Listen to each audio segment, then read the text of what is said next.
बिस्मिल्लाहिर्रहमानिर्रहीम। अस्सलाम वालेकुम डियर स्टूडेंट्स ऑफ क्लास 12। तो आज का जो हमारा प्रैक्टिकल है वो हमारा मेजर प्रैक्टिकल नंबर 3 है, that is observation of the MRI scan of the brain of a sleeping human and compare it with that of a fully awake individual. तो हमारे प्रैक्टिकल में हमें कहा गया है कि हमने एक स्लीपिंग ह्यूमन और एक फुली अवेक ह्यूमन के ब्रेन का एमआरआई स्कैन देखना है और उसे कंपेयर करना है। तो इस प्रैक्टिकल में बच्चों हमें एमआरआई स्कैन इन्वॉल्व है, तो हमने पहले ये समझना है कि एमआरआई होता क्या है। So what is MRI? MRI stands for magnetic resonance imaging.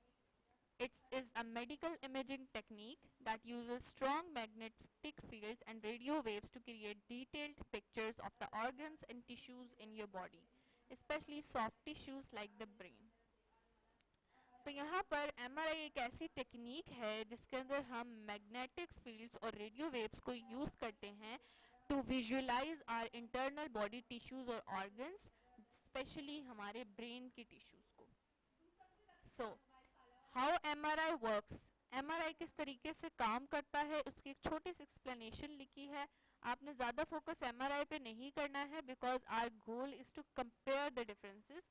सो ये जस्ट एक अंडरस्टैंडिंग के लिए है कि एक्सप्लेनेशन में देखते हैं। The person lies inside a large magnet, एक पर्सन को एक बड़े से मैग्नेट के अंदर लिटा दिया जाता है।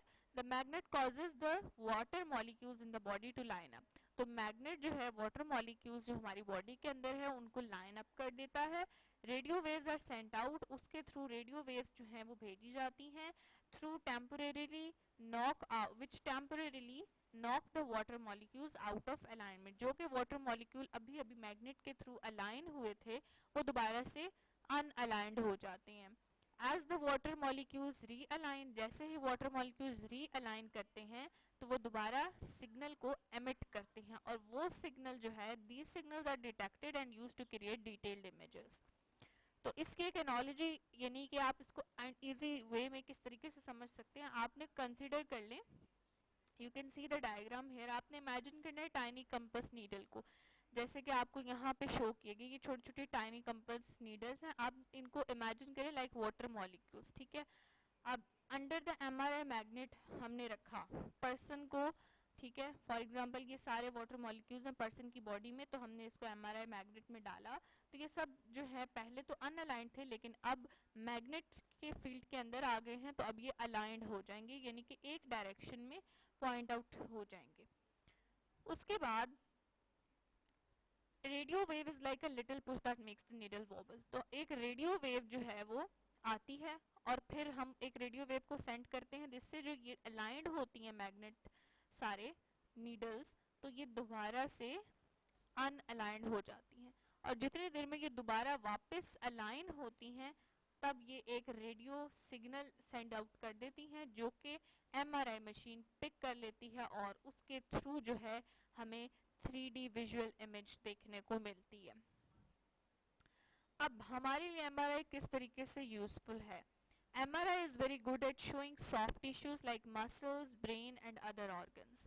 डॉक्टर्स यूज करते हैं एमआरआई को to diagnose a variety of condition, जैसे कि मसल में इंजरी हो गई हो, ब्रेन में ट्यूमर्स हो गए हो, जॉइंट प्रॉब्लम हो या हार्ट प्रॉब्लम हो, तो इन सब के लिए एमआरआई स्कैन किया जाता है। एमआरआई जो है does not use harmful radiation like x-rays, ठीक है। तो एमआरआई के अंदर हम एक्सरेज को यूज नहीं करते जो कि हार्मफुल रेडिएशंस होती हैं।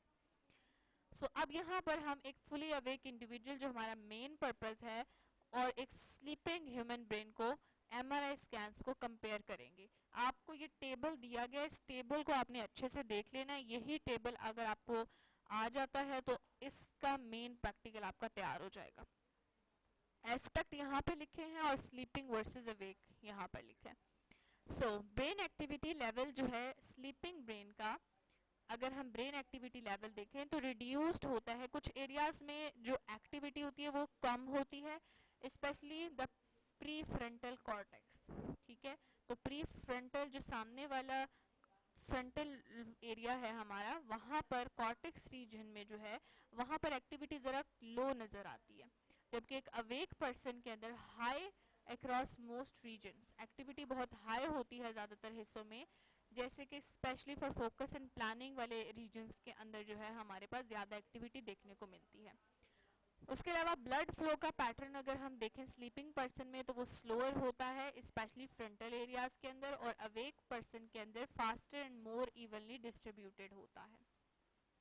थैलेमस एक्टिविटी देखें तो ड्यूरिंग द स्लीप जो हमारी थैलेमस एक्टिविटी है वो लो होती है ड्यूरिंग डीप स्लीप, जब हम गहरी नींद में होते हैं, ठीक है, जिसको हम NREM कहते हैं, एंड हाई होती है REM में। आपको इन नेम्स को रिमेंबर करने की कोई ज़रूरत नहीं है, आप जस्ट ये याद रखिए कि डीप स्लीप के दौरान हमारी थैलेमस एक्टिविटी लो होती है, ठीक है, और हमारे पास अवेक पर्सन के अंदर हाई थैलेमस एक्टिविटी होती है जो कि सेंसरी इंफॉर्मेशन को रिले करने में हेल्प आउट करती है, एज अ ब्रिज काम करती है। विजुअल कॉर्टेक्स की अगर हम बात करें तो हमारे पास स्लीपिंग पर्सन के अंदर विजुअल कॉर्टेक्स लेस एक्टिव होता है, तो एक्सेप्ट ड्यूरिंग REM ड्रीम्स। जब आप ड्रीमिंग कर रहे होते हैं तो सारी बात आपके दिमाग में कुछ ना कुछ इमेज तो बन रहा है, विजुअल बन रहा है, तो तब थोड़ा सा एक्टिव होता है, अदरवाइज आपका विजुअल कॉर्टेक्स जो है लेस एक्टिव रहता है। अवेक ब्रेन के अंदर हमारे पास वेरी एक्टिव रहता है, क्योंकि हम जब जाग रहे होते हैं तो हम हर तरफ देख रहे होते हैं, हमारी आंखें हर वक्त काम कर रही होती हैं, processing real visual input. Prefrontal cortex की बात करें तो यहाँ पर reduce activity, less decision making और लॉजिक होती है, जबकि अवेक पर्सन के अंदर फुली एक्टिव क्रिटिकल थिंकिंग और जजमेंट इंसान करता है। हिप्पोकैम्पस ड्यूरिंग एक्टिव होता है ड्यूरिंग स्लीप मेमोरी कंसोलिडेशन, तो मेमोरी कंसोलिडेशन के लिए ये एक्टिव होता है ड्यूरिंग स्लीप, और जो हमारे पास अवेक पर्सन है उसके अंदर लर्निंग के लिए और रिकॉल के लिए ये एक्टिव होता है, यानी कि आपने पढ़ा और आपको दोबारा वो चीज़ याद करनी है, कोई इवेंट हुआ था पास्ट में तो आपको दोबारा रिकॉल करना है कि क्या हुआ था, तो उसके लिए आपकी जो ये वाला पार्ट है हिप्पोकैम्पस ये एक्टिव होता है। और डीप स्लीप यानी स्लीप के दौरान ये पार्ट इसलिए होता है कि फॉर एग्जांपल कोई इवेंट हुआ है तो उसको मेमोरी में स्टोर करना, ठीक है, उसके लिए ये स्लीप के दौरान भी एक्टिव रहता है, यानी हिप्पोकैम्पस फुली अवेक पर्सन में और स्लीपिंग पर्सन दोनों में एक्टिव है। Default mode network more dominant linked to dreaming and memory, ठीक है, स्लीपिंग के अंदर मोर डोमिनेंट होता है डिफॉल्ट मोड नेटवर्क, और जो हमारे पास एक्टिव पर्सन है उसके अंदर सप्रेस्ड होता है focus shifts to external task, क्योंकि दिन के दौरान जब हम जागे होते हैं तो हमारा फोकस जो है वो बाहर के कामों में ज़्यादा होता है। अब स्कैन के अंदर हमें क्या दिखेगा, स्लीपिंग पर्सन के स्कैन में इन नॉन REM स्लीप, यानी कि जिसमें हम ड्रीमिंग नहीं कर रहे होते हैं, तो MRI shows low frequency waves, reduce sensory activity, और रिड्यूस सेंसरी एक्टिविटी शो करा होता है, जबकि REM स्लीप में यानी कि जब हम ड्रीमिंग भी कर रहे होते हैं स्लीप के दौरान, activity resembles that of an awake person, वो एक जीते जागते इंसान की तरह उसकी एक्टिविटी रिजेंबल कर रही होगी, specially in visual and emotional centres के अंदर, जैसे कि अमेगडाला है। और इसके अलावा फ्रंटल लोब्स जो है वो क्वाइट रहते हैं, यानी फ्रंटल लोब्स जो है उनकी एक्टिविटी लो रहती है, this is why dreams often lack logic, और ये इसलिए भी होता है क्योंकि ड्रीम्स की कोई लॉजिक नहीं होती है। अवेक ब्रेन के अंदर अगर हम स्कैन देखेंगे तो हमें bright active MRI signals in sensory और मोटर कॉर्टेक्स दिखेंगे, cortex is the plural form of cortex, clear communication between regions दिखेगी, और high coherence and fast neural signals हमें दिखते हैं। You can see this image and compare the sleeping person with the awake, तो sleeping person के अंदर mostly regions आपको inactive ही दिखाई दे रहे हैं, सिर्फ एक जो हमारे पास हिप्पोकैम्पस रीजन होता है वो एक्टिव रहता है फॉर मेमोरी कंसोलिडेशन के लिए, और अवेक पर्सन के अंदर हमारे पास काफ़ी सारे रीजन्स जो हैं वो एक्टिव दिखाई देते हैं। अब समरी में अगर हम देखना चाहें जस्ट 2 लाइंस में एक शॉर्ट में अपने दिमाग में रखना चाहें तो sleeping brain focuses on internal processing, memory, dreams और रिस्टोरेशन के लिए जो है वो ब्रेन होता है। अवेक ब्रेन जो है फोकसेस ऑन एक्सटर्नल इंटरेक्शन, जैसे कि थिंकिंग, सेंसिंग, मूविंग, कोई भी टास्क करना तो उसके लिए हमें विजुअल देखना पड़ता है, चलना पड़ता है, कुछ करना पड़ता है, सोचना पड़ता है, लॉजिक से काम करना पड़ता है, तो उसमें अवेक ब्रेन हमारा जो होता है इन्वॉल्व होता है। ब्रेन के अब डिविजन्स की बात कर लें, ये साइड टॉपिक है, you can skip it also, because ये आपने अपनी जो है टेक्स्ट बुक में भी रीड किया होगा, but for the sake of just go through आप इसको देख सकते हैं। ब्रेन को हम 3 मेन पार्ट्स में डिवाइड करते हैं, cerebrum, brain stem and cerebellum है यहाँ पर। तो सेरिब्रम लार्जेस्ट पार्ट है, responsible for functions like movement, temperature, touch, vision, hearing, judgment. आप इन फंक्शंस को अच्छे से याद रखना है। ब्रेन स्टेम जो है connects the brain to the spinal cord, controls eye and mouth movement को कंट्रोल करती है, sensory messages, hunger, breathing, consciousness, cardiac function, body temperature and involuntary muscle movements को भी कंट्रोल करती है। सेरिबेलम जो है हमारे बैक ऑफ द हेड पे लोकेट होता है और ये हमारी वॉलंटरी मसल्स मूवमेंट के साथ कोऑर्डिनेट करता है और हमारे पोस्चर और बैलेंस को मेंटेन रखता है और हमारी बॉडी को इक्विलिब्रियम में रखता है। Specific brain lobes and structure अगर हम बात करें तो हमारे पास जो है फ्रंटल लोब आता है, parietal lobe and occipital lobe and temporal lobe. तो फ्रंटल लोब जो होता है it is involve in personality, movement and decision making. Parietal lobe जो होता है मिडल में होता है, identification of object, spatial relationships and interpreting pain and touch के लिए होता है। Occipital lobe just for vision होता है और ये हमारे बैक पे होता है। Temporal lobe on the sides, air वाली साइड्स पे होते हैं। इन्वॉलंटरी इन मेमोरी होता है, सॉरी इन्वॉल्व इन मेमोरी होता है, स्पीच में और सेंस ऑफ स्मेल के अंदर ये इन्वॉल्व होता है। बाकी जो स्ट्रक्चर हैं जो मेंशन किए जा सकते हैं वो गैंग्लिया हैं, एंटीरियर किंगुलेट गायरस है, ठीक है, जो फोल्डिंग होती है हमारे ब्रेन के कॉर्टेक्स की, mid brain, pons, medulla and spinal cord, each with specific functions है, वो आप अपनी टेक्स्ट बुक से भी देख सकते हैं। ठीक है, यहाँ पे हमने जस्ट मोटे मोटे पार्ट्स को देखा है। नाउ एमआरआई एंड स्लीप को हम चेक करेंगे। एमआरआई स्कैन ये थोड़ा सा एक ओवरव्यू सा दिया हुआ है, यू कैन कंसिडर इट। ये वाला जो पोर्शन है ये आपकी बुक में था तो मैंने इसको ऐड किया है यहाँ पे। MRI scans can also help us understand how the brain changes during sleep. ठीक है, during sleep the brain cleans itself of toxin. तो ये पॉइंट जो है आपकी बुक ने मेंशन किया हुआ था, दैट्स व्हाई मैंने यहाँ पर इसको ऐड करना अच्छा समझा। ठीक है, तो एमआरआई स्कैन जो है ड्यूरिंग द स्लीप हमारा ब्रेन बहुत सारे टॉक्सिन से हमें क्लीन भी कर रहा होता है। Brain cells shrink during sleep, brain cells जो है वो हमारे पास श्रिंक हो जाते हैं। इसके अलावा increasing the space between them, और जिसकी वजह से सेल्स श्रिंक हो जाते हैं तो बाकी जो हमारे पास वेंट्रिकल में स्पेसिंग होती है वो बढ़ जाती है। दिस अलाउज फ्लूइड, और इसकी वजह से जब स्पेस ज़्यादा हो जाता है तो ये अलाउ करता है फ्लूइड को to wash through the brain, कि वो ब्रेन को जो है टॉक्सिन से वॉश करें एंड रिमूव वेस्ट प्रोडक्ट्स, और वेस्ट प्रोडक्ट्स को रिमूव करें।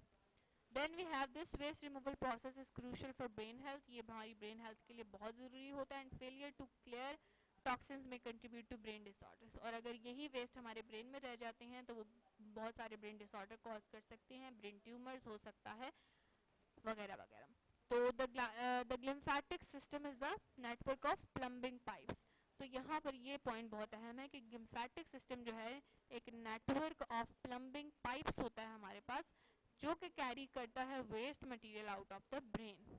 बेसिक जो हमारे पास सिस्टम है या पाइप्स हैं जिसके थ्रू हमारा पूरा वेस्ट ब्रेन से आउट होता है वो हमारे पास लिम्फेटिक सिस्टम है, इसको आपने माइंड में रखना है। So this is your experiment number 3 based worksheet. इसको मैंने व्हाट्सएप चैनल के अंदर मैं आपको सेंड कर दूंगी, वहाँ से आप इसको देख सकते हैं। यहाँ पर आप जो है स्क्रीनशॉट लेना चाहें तो यहाँ से भी ले सकते हैं, बट मैं आपको चैनल पे भी शेयर कर दूंगी, यहाँ पे हम इसको डिस्कस कर लेते हैं। What does an MRI scan do, तो ये हमने ऊपर डिस्कस कर लिया है। You can write it in your own words और pen down the main purpose of MRI. Purpose of MRI भी हमने साथ में ही पढ़ा है कि फंक्शंस में आ जाता है पर्पस ही। और लेबल द गिवन पार्ट्स, ये आप देख सकते हैं, ये डायग्राम तो आपको आती भी होगी, आपने बुक्स में भी पढ़ी है, और उनके फंक्शंस आपने लिख देने हैं साथ, जो कि हमने अभी ऊपर पढ़े हैं। उसके बाद इस टेबल को कंप्लीट करना है। ये टेबल जो है बेस्ड है आपकी प्रैक्टिकल बुक की इंफॉर्मेशन के ऊपर। तो control areas for I and face movements के लिए वो हमारे पास होता है पोन्स में। ठीक है, ये कुछ इंफॉर्मेशन आपको थोड़ी सी न्यू लग रही होगी तो आप इसको अपने माइंड में रखिएगा। और मेडुला ऑब्लंगेटा जो है ब्रेन स्टेम का लोएस्ट पार्ट होता है, जो कि कंट्रोल करता है involuntary processes like heart beat and breathing rate को। Spinal cord brain stem to lower